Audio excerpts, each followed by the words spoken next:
C'est curieux ce titre. En fait, on dit toujours le concerto pour la main gauche. D'ailleurs, le concerto pour la main gauche, on ne pense pas forcément aux autres. C'est celui de Ravel, toujours, auquel on pense en premier.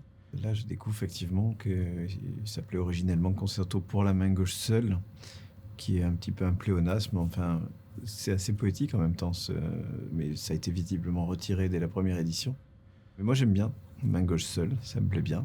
Et là, je vois le programme aussi qu'ils indiquent première audition. Alors, c'est marrant puisque la première audition, de ce que je sais, c'était à Vienne. Mais bon, j'imagine que c'est pareil, c'est une imprécision. Aujourd'hui, on s'applique à bien mettre première française ou première mondiale, etc. Donc là, c'est aussi quelque chose qui est peut-être une petite négligence. Mais en tout cas, une première audition en France, dans le pays de l'auteur. Pourquoi il a écrit pour la main gauche seule? Oui, peut-être que c'était pour vraiment spécifier qu'il fallait pas... comme l'ont dit d'ailleurs des critiques à l'époque, hein, ils ont dit il faudrait qu'on autorise de le jouer à deux mains. Moi, je sais qu'il y a des gens qui l'ont fait d'ailleurs aussi. Le titre, c'est consciemment ou inconsciemment une volonté de bien spécifier que ce qu'on entend. Enfin, ça c'est mon interprétation, mais ce qu'on entend sonne comme deux mains, et par contre, le titre, c'est vraiment la main gauche seule ou toute seule. Voilà. C'est incroyablement vite, mais c'est sûr que c'est quand même c'est même pas l'enregistrement qui... Je sais pas. Parce que même pour l'orchestre, c'est la folie, ce tempo. Mais lui, on a l'impression qu'il est complètement... il n'arrive pas à tenir les rênes, quoi. Il est un peu dépassé par les événements. Et je dois dire que l'extrait que je vois est assez déroutant.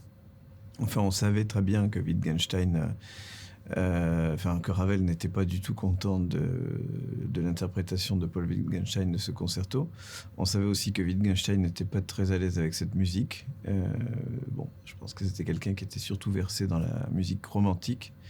Là, ce qu'on voit, c'est quand même assez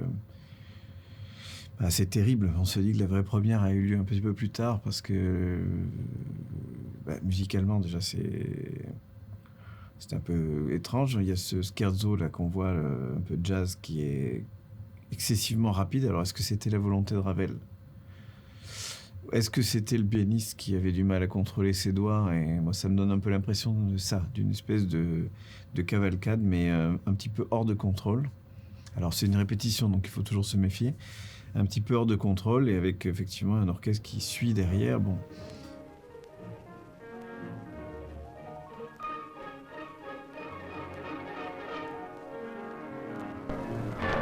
Alors, sur l'archive, on voit un chef brun diriger. Parce que moi, j'ai entendu dire que c'était Ravel qui dirigeait. J'ai lu des articles qui disaient bien que c'était Ravel qui avait dirigé la première, mais que l'orchestre était préparé par Roger Desormières. Et toutes les photos qu'on a de Ravel à cette époque-là, il avait une magnifique crinière blanche. Donc on peut imaginer que l'archive, c'est probablement pas même la générale, ça doit être une répétition d'avant, enfin j'en sais rien. Enfin, ça doit être probablement Roger Desormières, enfin j'affirme rien, mais il n'a pas la même couleur de cheveux que Ravel à cette époque-là. A priori, c'est pas Ravel qui dirige cette répétition. Enfin, en tout cas, on sait que c'est Roger Desormières qui a préparé le travail et qui a dirigé une partie de ce concert. Donc à l'époque, sa partition n'était pas encore éditée par Durand. Ça date de 1937. Je sais qu'on a retrouvé, enfin moi j'ai vu ce document là, cette première édition qui est complètement à la main, qui sort une sorte de manuscrit en fait, mais pas le manuscrit original, qui a été fait par l'agent de Wittgenstein, et qui est un document finalement quand même, il faut le dire, quand même plus précis que l'édition qui a été faite après, qui comporte un certain nombre d'erreurs objectives, hein, parce qu'après il y a des erreurs beaucoup plus subjectives, mais là des erreurs objectives notamment de notes, avec des fautes d'harmonie, des choses comme ça, qui ne sont pas présentes dans cette édition-là. Donc on peut imaginer que c'est ce que Desormières a utilisé pour ses répétitions. C'est un Pleyel, ça aurait peut-être pu être un Erard, enfin, j'en sais rien. Là, c'est sans doute lié à la salle Pleyel et au magasin Pleyel. Mais enfin, c'était, je pense, en France à l'époque, on privilégiait de toute façon, de ce que je sais, les instruments français. Je ne sais pas d'ailleurs, je serais curieux de savoir sur quel instrument Wittgenstein a joué à la création à Vienne. Est-ce que c'était un Bösendorfer? Ce serait intéressant de savoir ça. Enfin, moi, ça m'intéresse.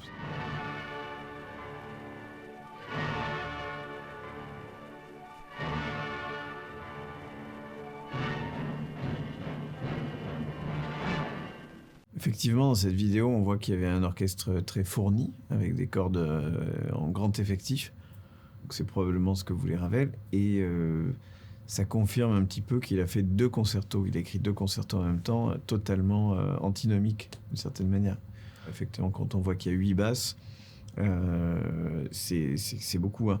Donc, mais je pense que ça participe de cette idée, effectivement, que c'est un grand concerto dramatique et que là, on est dans une recherche quand même de puissance qui est apparemment paradoxale avec l'idée que la main gauche est toute seule, justement.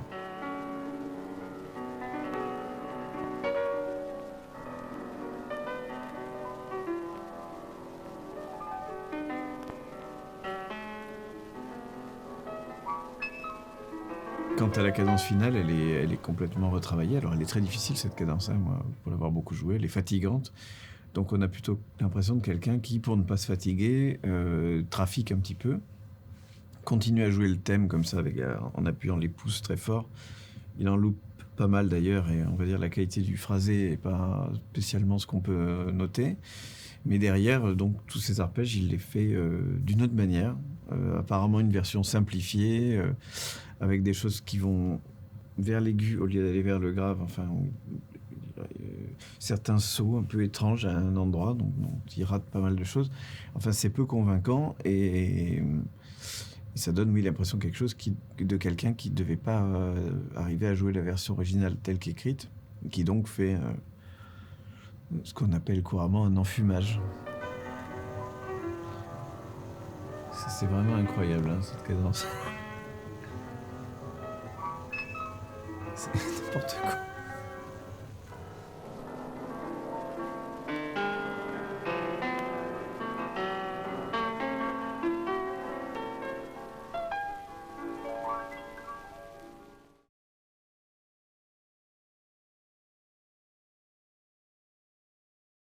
Alors moi, je veux voir ces histoires de pizza à la fin, là.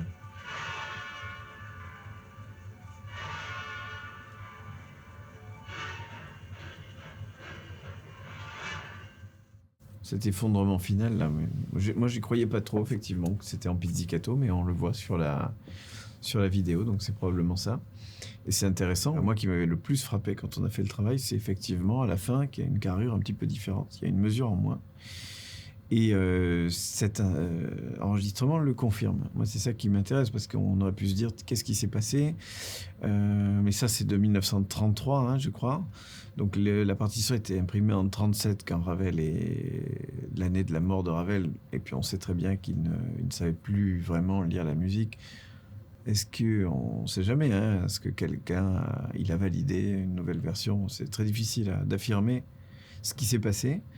Mais enfin, on a un petit peu l'impression, effectivement, que c'est quelque chose qui a été fait d'une main extérieure.